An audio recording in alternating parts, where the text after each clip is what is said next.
नमस्कार मेरे प्यारे बच्चों। आज मैं आपके सम्मुख आपके पाठ्य पुस्तक क्षितिज भाग 1 की कविता कैदी कोकिला को लेकर उपस्थित हुई हूँ। बच्चों, कैदी कोकिला कविता के कवि श्री माखनलाल चतुर्वेदी जी हैं और माखनलाल चतुर्वेदी राष्ट्र कवि, राष्ट्र प्रेमी कवि हैं और इन्होंने अपनी कविता में मानक खड़ी बोली का एवं तत्सम और तद्भव शब्दों का प्रयोग किया है। तो आज आपके सम्मुख मैं प्रस्तुत हूँ कैदी कोकिला का अवधारणा चित्र अर्थात माइंड मैप लेकर के, जो मेरी एक विद्यार्थी इच्छा सिंह द्वारा बनाया गया है। तो शुरू करते हैं बच्चों इस माइंड मैप को। तो सर्वप्रथम देखिए, इसमें सबसे पहले कैदी कोकिला एक बॉक्स में दिया है। कैदी अर्थात कवि। यहाँ पर जो है कवि कैदी हैं अर्थात स्वतंत्रता सेनानी हैं। उन्हें जेल में बंद किया गया है और अंग्रेजी शासन के अंतर्गत उन्हें जेल में बंद किया गया है। वह स्वतंत्रता सेनानी जो देश की आज़ादी के लिए लड़ते हैं और उन्हें अंग्रेज़ सरकार एक क्रांतिकारी आंदोलनकारी मान करके जेल में बंद कर देती है। तो कैदी के रूप में जो कवि हैं वो जेल में बंद हैं, इसलिए कवि को कैदी बताया गया है। दूसरी तरफ देखिए बच्चों, कोकिला। कोकिला मीन्स होता है कोयल। कोयल को कवि ने आली की संज्ञा दी है। आली अर्थात सखी। तो इस कविता में कोयल को सखी बताया गया है और कैदी के रूप में कवि माखनलाल चतुर्वेदी जेल में, कारागार में बंद हैं। तो आगे देखिए बच्चों, कवि के आगे जो एरो निकला है उसमें लिखा है ऊंची काली दीवारों, डाकू चोर बटमार। तो इसका मतलब ये है कि जो कारागार, जिस कारागार में कवि बंद है उसकी दशा का वर्णन कवि ने किया है कि यहाँ पर मुझे कहाँ रखा गया है, चोरों, डाकुओं और बटमारों के संग रखा गया है और मेरे साथ वो क्या क्या करते हैं, मुझे भूखा रखने में के लिए विवश कर देते हैं। और जो कारावास की दीवारें हैं ऊंची ऊंची हैं और मुझे अकेले बंद नहीं किया गया, मेरे साथ अनेक बंदी और हैं जो चोर हैं, डाकू हैं और बटमार हैं। आगे देखिए बच्चों, इसमें एक एरो निकला है जिसमें लिखा है प्रेरणादायक संदेश। तो जो कवि है वो कहता है कि कोयल उस कारावास के बाहर आकर बैठी है और ऐसा लगता है कवि को कि वह कोई संदेश देना चाहती है। वह निराश हुए कारावास में बंद स्वतंत्रता सेनानियों के लिए कोई प्रेरणादायक संदेश लेकर आई है जो उनके जीवन में एक नई किरण उत्पन्न कर सकते हैं। आगे देखिए बच्चों, एक एरो निकला है जिसमें बताया गया है कि जो कवि कैदी है कोकिला है वो मृदुल वैभव की रखवाली सी। अर्थात यहाँ पर कवि ने कोयल की विशेषता बताई है कि वो मृदुल, मृदुल का मतलब होता है कोमल, वैभव में संपत्ति। तो कोयल के पास कौन सी संपत्ति होती? उसकी सुंदर, उसकी कोमल, उसकी मधुर आवाज़। तो ईश्वर ने मृदुल वैभव के रूप में उसको, कोयल को सुंदर आवाज़ दी है जिसे सुनकर सब हतप्रभ रह जाते हैं, सब प्रसन्न हो जाते हैं। सबके जीवन में एक उसकी आवाज़ को सुनकर एक नया जोश आ जाता है, नया उत्साह भर जाता है, नई प्रसन्नता आ जाती है। लेकिन इस समय कोयल की आवाज़ कैसी है? वेदना बोझ वाली सी। कोयल की आवाज़ को सुनकर कवि को लगता है कि वह वेदना से भरी हुई है, पीड़ा से भरी हुई है।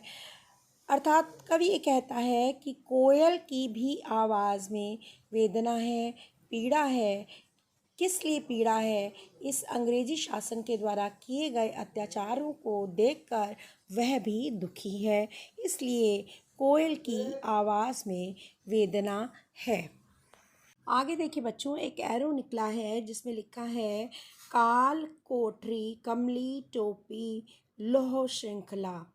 अब इसमें बच्चों काल कोठरी, यहाँ पर जेल की दीवारों, कारावास की दीवारों को काल कोठरी बताया गया है कि कारावास जो है काल कोठरी है। उसमें बिल्कुल अंधेरा है। और कमली काली, कमली मीन्स कंबल, और जो कवि का कंबल है वो काला है, और टोपी जो है वो भी काली है, और लौह श्रृंखला वो भी काली है। लौह श्रृंखला मीन्स जिन जंजीरों में कवि को बांध कर रखा गया है वह भी काली हैं। तो यहाँ पर काली शब्द विशेषण के रूप में आया है, और काली विशेषण का जो प्रयोग हुआ है वह 3 अर्थों में हुआ है। एक काले रंग के रूप में, एक अन्याय के रूप में, और तीसरा जो है भयानकता के रूप में, भयानक के अर्थ में हुआ है। तो बच्चों यहाँ पर जो है यमक अलंकार है, क्योंकि काली शब्द के यहाँ पर अनेक अर्थ हैं। आगे बढ़ते हैं। इसमें देखिए कि काली शब्द की विशेषता आपको पता चल गई है, क्योंकि बार बार काली शब्द आया है। इसके अतिरिक्त कविता में भी पंक्तियाँ मिलेंगी आपको। काली तू रजनी भी काली, शासन की करनी भी काली, काली लहर कल्पना काली, मेरी काल कोठरी काली, टोपी काली कमली काली, मेरी लौह श्रृंखला काली। तो ये जो पूरा पैराग्राफ है बच्चों, इसमें काली शब्द का प्रयोग हुआ है और काली को विशेषण के रूप में बताया गया है। और इसमें ये बताया गया है आगे कि बयाली गाली संकट सागर चमकीले गीत। तो कवि कहता है कि हम जो हैं हमें जो है स्वतंत्रता सेनानियों को ब्रिटिश सरकार ने कारागार में बंद रखा है, और वह जगह कैसी है और हमें कैसे वहाँ रखा जाता है। हमसे लोहे की जंजीरों में बांध कर रखा गया है, हमसे कोलू चलवाए जाते हैं, गिट्टियाँ तुड़वाई जाती हैं, और हमें काल कोठरी में रखा जाता है, हमें खाने के लिए नहीं दिया जाता। तो ब्रिटिश सरकार के द्वारा इतने अत्याचारों के किए जाने पर भी हमें क्या किया जाता है, हमें गालियाँ दे देकर काम करवाया जाता है। और कवि ये कहता है कि जो पहरेदार हैं 24 घंटे हमारे पहरेदारी करते हैं, हमारे सर पर खड़े रहते हैं, और उनकी जो वो पहरेदार हैं उनकी जो हुंकृति है, हुंकार है, उनका जो बोलना है वह हमें कैसा लगता है कि मानो कोई सर्पणी हुंकार रही हो। तो इसे संकट सागर कहा है कवि ने। इस कारागार को क्या कहा है, संकट सागर, संकट रूपी सागर कहा है कवि ने। तो इसमें भी इतना सब कुछ होते हुए भी कवि कहता है कि हम इतने कष्ट में हैं, लेकिन कोयल जो है उस समय भी हमें कोयल के गीत जो है चमकीले प्रतीत होते हैं। अर्थात कोयल के गीत जो हैं हमें प्रेरणादायक प्रतीत होते हैं। कोयल की आवाज़ हमें ऐसा प्रतीत होता है कोई संदेश देने आई है और हमारे अंदर देशभक्ति की भावना को भरने आई है। दाहिने हाथ में देखिए बच्चों, एक अंग्रेज़ी शासन करके कॉलम बना है। उस अंग्रेज़ी शासन के नीचे लिखा है हथकड़ियाँ, गहना, कोल्हू, अकड़ का कुआं और गिट्टी। तो बच्चों यहाँ पर बताया गया है कि ब्रिटिश शासन में कवि के साथ, स्वतंत्रता सेनानियों के साथ किस प्रकार का व्यवहार किया जाता था। तो कवि ये कहता है कि उन्हें लोहे की हथकड़ियों, लोहे की जंजीरों में बांध कर रखा जाता था। उन्हें भी उनसे कोल्हू चलवाए जाते थे, अर्थात कोल्हू के बैल की जगह उन्हें जोता जाता था, और उनसे गिट्टियाँ तुड़वाई जाती थी।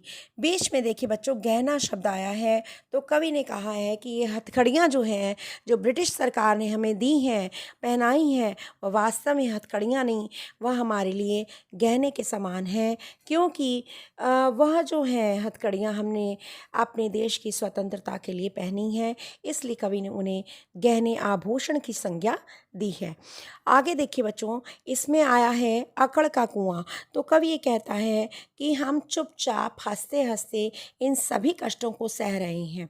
यानी ब्रिटिश सरकार के द्वारा जितने अत्याचार अंग्रेज़ों द्वारा किए जा रहे हैं स्वतंत्रता सेनानियों पर, वो हतोत्साहित नहीं होते हैं, वह उन्हें हंसते हंसते सहते हैं। तो इस प्रकार हंसते हंसते सह करके वह ब्रिटिश सरकार के अकड़ रूपी, घमंड रूपी कुएं को खाली कर रहे हैं। इसमें आगे देखिए बच्चों, अर्धरात्रि और दावानल, ये दोनों जो हैं एक एरो से निकले हैं। कोयल कोकिला वाले एरो से। तो इसमें देखिए अर्धरात्रि, अर्धरात्रि का मतलब आधी रात को। तो कवि कहता है कि कोयल जो आधी रात को चीख रही है। आधी रात को चीख क्यों रही है? क्या वो पागल हो गई है? कवि कहता है कि क्या वो पागल हो गई, बावली हो गई है जो आधी रात को चीख रही है? या कवि कहता है कि शायद उसने दावानल अर्थात जंगल की आग को देख लिया है, इसलिए वह भयभीत होकर के आधी रात को चीख रही है। उसी के आगे देखिए दिया गया है गजब ढाना, अर्थात कवि ये कहता है कि इस प्रकार से आधी रात को तू क्यों अपने मधुर स्वर में हमें सुनाने आई है। कवि कहता है कि तू जानती है कि दिन का जो समय होता है वो हमारी घोर यातना का होता है, संघर्ष का होता है, परिश्रम का होता है। उस समय ना तो मधुर आवाज़ किसी की सुनाई पड़ती है और ना किसी करुणा किसी भी व्यक्ति या किसी भी पक्षी की करुणा भरी आवाज़ सुनाई पड़ती है। उस समय तो असीम हमारे अंदर साहस की आवश्यकता होती है। हमें अपने अंदर साहस भरना होता है उन सभी अन्याय और अत्याचारों को सहने के लिए। इसलिए तू रात के समय में आई है और रात के समय में आ करके चीख रही है, क्योंकि दिन के परिश्रम से हम लोग उभर नहीं पाते हैं। उन घावों पर क्या तुम मलहम लगाने आई है? कवि इस प्रकार की अटकलें लगा रहा है। कोयल की आवाज़ को जब आधी रात को सुनता है तो इस प्रकार की बातें उससे कह रहा है। तो कवि कहता है कि ये कोयल, तू अपने मुख से बोलकर ये स्पष्ट कर दो कि तुम आधी रात को इस शांत वातावरण में अंधकार को चीरते हुए क्यों रो रही हो, क्यों क्रंदन कर रही हो, क्यों चीख रही हो? तुम्हें कोई तकलीफ़ है, कोई दुख है? तुम अपनी वेदना में ही मधुर आवाज़ से हमारे अंदर क्या विद्रोह रूपी बीज बोना चाहती हो? विद्रोह रूपी बीज अंग्रेज़ों के विरुद्ध, विद्रोह रूपी बीज बच्चों अंग्रेज़ों के विरुद्ध विद्रोह रूपी बीज बोना चाहती हो, ऐसा कवि कहता है। कोयल ये कहना चाहती है विद्रोह रूपी बीज हमारे हृदय में बोना चाहती। आगे देखिए, इसमें देखिए बच्चों दिया है कोयल और कवि के जीवन का अंतर। हरियाली डाल और काल कोठरी और संपूर्ण आकाश और 10 फुट का संसार और मधुर गीत और रोना भी गुनाह। अर्थात कवि ने यहाँ पर तुलनात्मक शैली का प्रयोग किया है और बताया है कि कवि और कोयल के जीवन में कितना अंतर है। अब यहाँ पर कवि कहता है कि तुझे तो हरियाली डाल, हरियाली से भरी हुई डाल मिली है जहाँ पर तेरा निवास है, जहाँ तू विचरण करती है, और मुझे ये काल कोठरी, ये 10 फुट की काल कोठरी मिली है जहाँ मुझे रहना पड़ रहा है। कवि कहता है कि तुझे ये पूरा आकाश मिला है जहाँ तो विचरण कर सकती है, घूम सकती है, स्वच्छंद रूप से विहार कर सकती है, लेकिन मुझे क्या है, इस काल कोठरी में 10 फुट की काल कोठरी में ही मेरा संसार है। दूसरी तरफ कवि कहता है कि जब तू गीत गाती है तो लोग तेरी वाह वाह करते हैं, तेरी प्रशंसा करते हैं, और लेकिन इस काल कोठरी के अंदर, अंग्रेज़ी शासन के अंदर, ब्रिटिश शासन के अंतर्गत मुझे रोना भी मेरे लिए गुनाह बन जाता है। तो इस प्रकार बच्चों दोनों का अंतर जो है, जीवन का अंतर कवि ने यहाँ पर स्पष्ट किया है। इसके आगे देखिए बच्चों, मोहन का व्रत, कृति और प्राणों का आसव। मोहन अर्थात मोहनदास करमचंद गांधी, महात्मा गांधी, कृति मैंने रचना, और प्राणों का आसव प्राणों की शक्ति। अब कवि जो है यहाँ पर कोयल से कहता है कि हे कोयल, तेरी हुंकार पर, तेरे गीतों को सुन करके, तेरे गीतों से प्रेरणा ले करके और मैं क्या कर सकता हूँ, क्योंकि तेरी ही प्रेरणा से मैं कारागार में ओजस्वी कविताएं रच रहा हूँ जिससे स्वतंत्रता सेनानियों को प्रेरणा मिले। इसके अतिरिक्त और मैं क्या करूं? अर्थात मोहनदास करमचंद गांधी, महात्मा गांधी के स्वतंत्रता के दृढ़ संकल्प को पूरा करने के लिए मैं अपने प्राणों की शक्ति, प्राणों का आसव, प्राणों की शक्ति किस दिशा में लगाऊं? हे कोयल, ये तू ही मुझे बता, इसकी प्रेरणा तू ही मुझे दे। तो बच्चों ये सारा माइंड मैप जो कैदी और कोकिला कविता पर मैंने आपके सामने प्रस्तुत किया है, इसमें सारे महत्वपूर्ण बिंदुओं को, सभी महत्वपूर्ण शब्दों को यहाँ मैंने डिस्कस किया है। तो उम्मीद है कि इस माइंड मैप के द्वारा भी आपको कविता जो है बहुत अच्छे से समझ में आ जाएगी। इसके अतिरिक्त बच्चों, कैदी कोकिला कविता का जो पूरा वीडियो है, उसके आशय का, उसके भावार्थ का भी आपको मेरे चैनल पर मिल जाएगा, जो पार्ट 1 पार्ट 2 के रूप में है। और आप वहाँ पर जा कर के उसकी पूरी व्याख्या, पूरे अर्थ समझ सकते हैं। इसके अतिरिक्त और कोई प्रश्न आपके मन में हो तो आप उसको कमेंट बॉक्स पर लिखकर पूछ सकते हैं। इसी के साथ मैं आपसे विदा लेती हूँ बच्चों।